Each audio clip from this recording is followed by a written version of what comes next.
दोस्तों आज की वीडियो में हम डिस्कस कर रहे हैं ओथेलो बाय विलियम शेक्सपियर। हम इसके क्वेश्चंस आंसर्स को डिस्कस करेंगे। तो कुछ बेसिक चीज़ें मैं आपको बताना चाहूँगी। ये एक ट्रेजेडी है। ट्रेजेडी का मतलब होता है एक सीरियस प्ले जिसके एंड में प्ले के मेन कैरेक्टर की डेथ होती है, यानी कहानी के प्रोटैगनिस्ट की डेथ होती है, उसे बोलते हैं ट्रेजेडी। तो क्वेश्चंस आंसर्स को डिस्कस करने से पहले देखते हैं इसके कुछ की फैक्ट्स। तो इस प्ले का फुल टाइटल है the tragedy of Othello the Moor of Venice और इस प्ले का ऑथर है विलियम शेक्सपियर।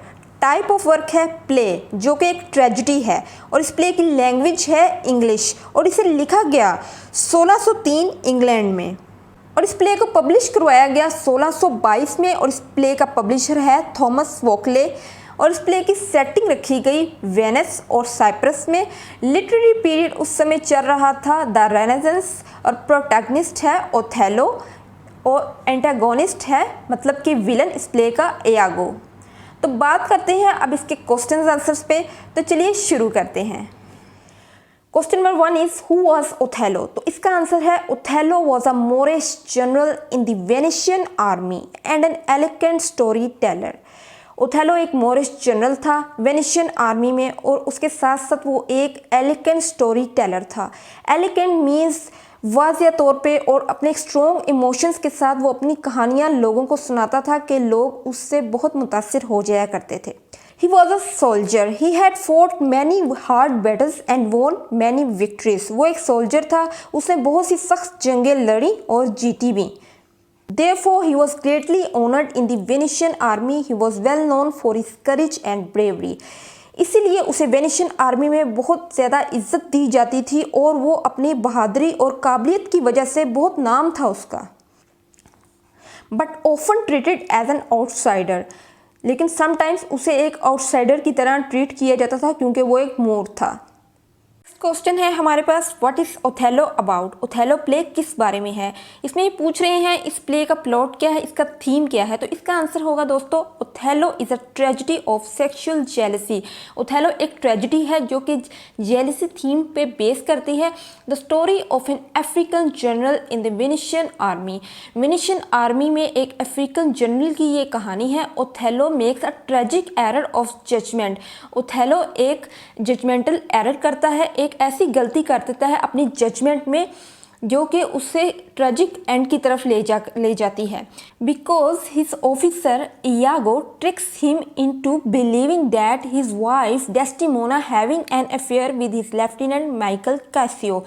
क्योंकि उसका जो इयागो होता है उसकी जो अपनी ही आर्मी में उस एक सोल्जर इयागो उस होता है, तो वो उसको इस तरीके से उसके माइंड को मैनिपुलेट करता है, उसको बिलीव करवा देता है कि उसकी जो वाइफ है ना डेस्टिमोना, उसका अफेयर है उसके लेफ्टिनेंट माइकल कासियो के साथ, विच लीडिंग टू आर डिस्ट्रक्टिव क्लाइमिक्स, जो कि प्ले की कहानी को एक तबाहकुन क्लाइमिक्स की तरफ ले जाता है।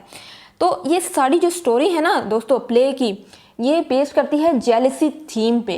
क्वेश्चन है हमारे पास दोस्तों what are the major themes in this play. इस प्ले में मेजर थीम्स क्या हैं। Major themes in Othello are love, jealousy, racial prejudice, appearance versus reality, expectations versus outcome, intrigue and duplicity. Play में जो मेजर थीम्स हैं वो है love, जलन, रेशियल प्रेजुडिस जो हम देख सकते हैं ओथेलो की शक्ल में, उसके साथ किस तरह से भेदभाव किया जाता था समटाइम्स। अपीयरेंस वर्सेस रियलिटी, ये हम देख सकते हैं इयागो के कैरेक्टर में, जैसा कि वो दिखता था वैसा वो था नहीं, वो एक मक्कार इंसान था बल्कि लेकिन अपेरेंटली वो सबके सामने उसने अपने आप को अच्छा किरदार बना के रखा हुआ था। ठीक है।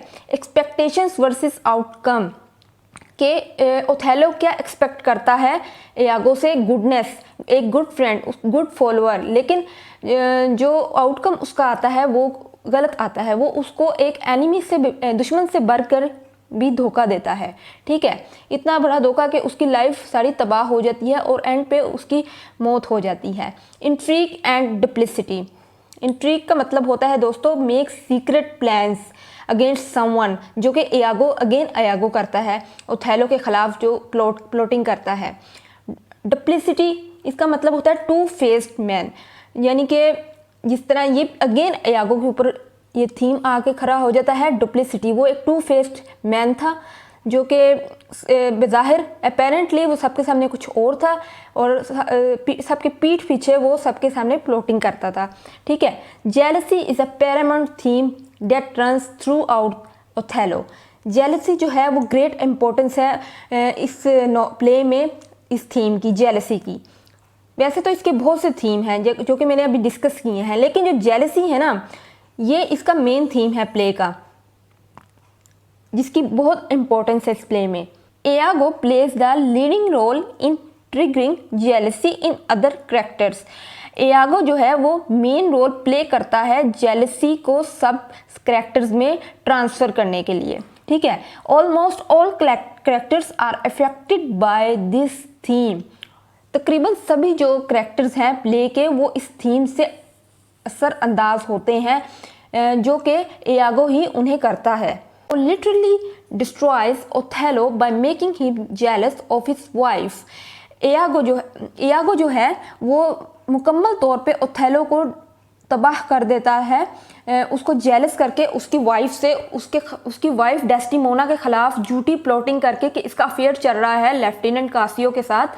तो वो सारा जो वो प्लॉटिंग करता है उससे जेलसी उसके अंदर भरता है इस तरीके से कि वो मान जाता है ओथेलो और एट द एंड वो अपने ट्रेजिक फ्लो की तरफ बढ़ जाता है। ये ओथेलो का ट्रेजिक एरर ऑफ जजमेंट है।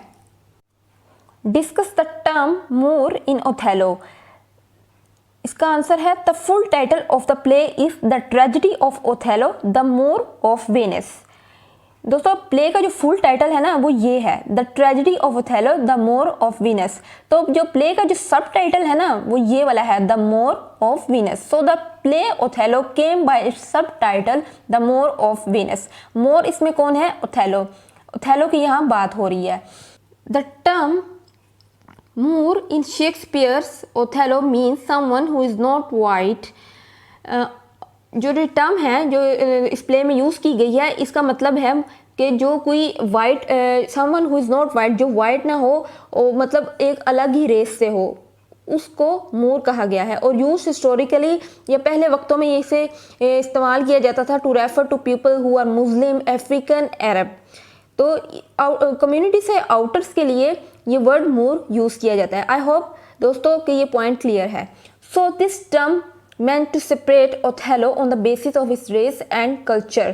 तो ये जो टर्म है ना मोर, तो ये ओथेलो के नेम की जगह यूज़ की जाती थी उसको सेपरेट करने के लिए वाइट कम्युनिटी से। उसकी यानी कि रेस अलग है, मतलब उसकी नस्ल अलग है, उसका कल्चर अलग है, तो उसे सेपरेट करने के लिए ये टर्म जो है ना मोर, इसका यूज़ किया गया है। दोस्तों नेक्स्ट क्वेश्चन है हमारे पास, what play is Othello based on. ये जो ओथेलो प्ले है ये असल में किस स्टोरी पे बेस करता है? तो इसका आंसर है the story of Othello is based on the Italian short story Un Capitano Moro, means a Moorish captain. ये ओथेलो की जो स्टोरी है ये इटालियन शॉर्ट स्टोरी है एन कैपिटनो मोरो, ये उस पे बेस करती है। ओथेलो की जो स्टोरी है, ओरिजिनल स्टोरी ये है, और ओथेलो की जो स्टोरी है वो इस पे बेस करती है। आप इसके स्क्रीनशॉट भी ले सकते हैं। शॉर्ट क्वेश्चन आंसर MCQ में भी आपको ये पूछा जा सकता है, जिसे लिखा गया था written by Cinthio who was a disciple of Boccaccio, first published in 1565। अगला क्वेश्चन है दोस्तों हमारे पास, why does Iago hate Othello. Iago Othello से क्यों नफरत करता था? Iago doesn't like Othello and he wants to get revenge at Othello. Iago Othello को नापसंद करता था और वो उसे बदला लेना चाहता था।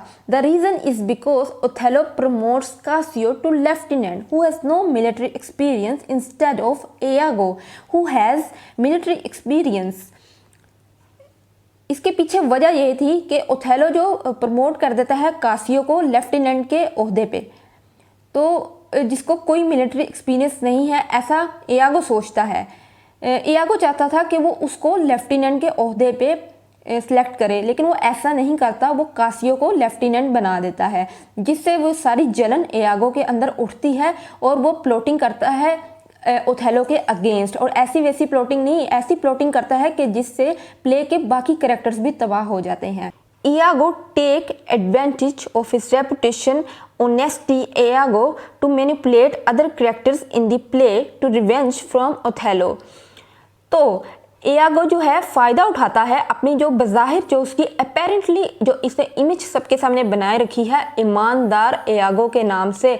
असल में वो है नहीं, असल में वो एक मक्कार इंसान है, लेकिन जो इमेज उसने अपेरेंटली लोगों के सामने बना रखी है तो वो उसका फ़ायदा उठाते हुए मैनिपुलेट करता है प्ले के सभी करेक्टर्स को ओथेलो के अगेंस्ट रिवेंज करने के लिए, जिसमें वो करेक्टर्स भी मुतासिर होते हैं अच्छे खासे और सबकी ज़िंदगियाँ तबाह होती हैं और ओथेलो और डेस्टिमोना एंड में मर जाते हैं। ओथेलो जो है वो अपनी वाइफ डेस्टिमोना को ऐसी प्लॉटिंग एयागो करता है कि उसका कत्ल कर देता है और ख़ुद भी अपने आप को मार लेता है।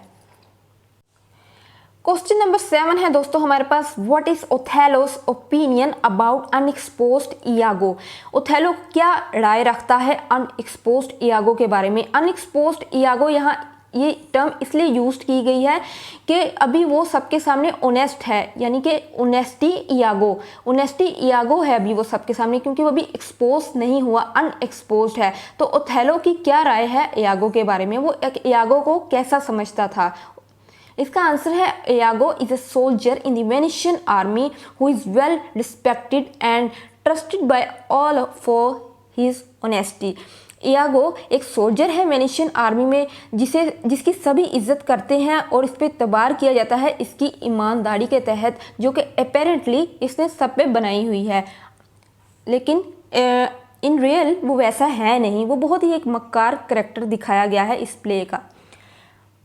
Othello trust Iago totally. Othello Iago पे मुकम्मल तौर पे विश्वास करता है, बहुत एतबार करता है, उसे अपना बेस्ट फ्रेंड समझता है। Othello's opinion about unexposed Iago is that he is kind and honest man. वो समझता है ये एक काइंड और एक ईमानदार आदमी है, बट इट इज़ आयरॉनिकल, लेकिन ऐसा होता नहीं है, ये गलत बात होती है। आयरॉनिकल मीन्स ये इस वर्ड को दो तरह से लिया जा सकता है। यहाँ ये आयरॉनिकल वर्ड यूज़ हुआ है कि इन एन ऑपोजिट सेंस, कि इयागो जो है वो ऑनेस्टी इयागो नहीं है बल्कि एक मक्कार इयागो है, इसलिए ये वर्ड यहाँ यूज़ किया गया है। बट इट इज़ आयरॉनिकल, जो ओथेलो की सोच है ना इयागो के बारे में कि वो अच्छा इंसान है, वो ये आयरॉनिकल है। Because in reality he is totally opposite, क्योंकि हकीकत में इयागो जो है वो अपने अपेरेंटली टोटली उसके ऑपोजिट है, जैसा वो दिखता है वैसा वो है नहीं। He believes Iago to be one of his friends. Othello समझता है कि इयागो उसके दोस्तों में से एक दोस्त है and totally relies on him, और मुकम्मल तौर पे उस पर इतबार करता है। So this trust making Othello really vulnerable to Iago's evilish schemes। Othello का जो ट्रस्ट होता है ना इयागो पे, तो यही उसे इमोशनली हर्ट करता है। वल्नरेबल मीन्स होता है इमोशनली हर्ट करना किसी को, टू इयागोस इवलिश स्कीम्स। जो इसका ट्रस्ट होता है, जो इसका एतबार इसने बनाए रखा होता है ओथेलो ने इयागो पे, तो यही एतबार जो है वो उसको इमोशनली हर्ट करता है इयागो की एवलिश स्कीम्स के थ्रू। दोस्तों अभी इसके और भी क्वेश्चंस हैं, तो ये वीडियो ज़्यादा लंबी हो जाएगी, तो मैं सोच रही हूँ कि मैं इसकी 2 वीडियोस बनाऊँ। तो अभी मैं ये अपलोड कर रही हूँ, तो आप ये देखिएगा एंड तक, मैंने बहुत मेहनत से बनाई है। तो इसकी पार्ट 2 भी मैं कल अपलोड करूँगी, वो भी आपने देखनी है। तो आज की वीडियो में बस इतना ही था। मिलते हैं अपनी नेक्स्ट वीडियो में। Thank you, have a good day.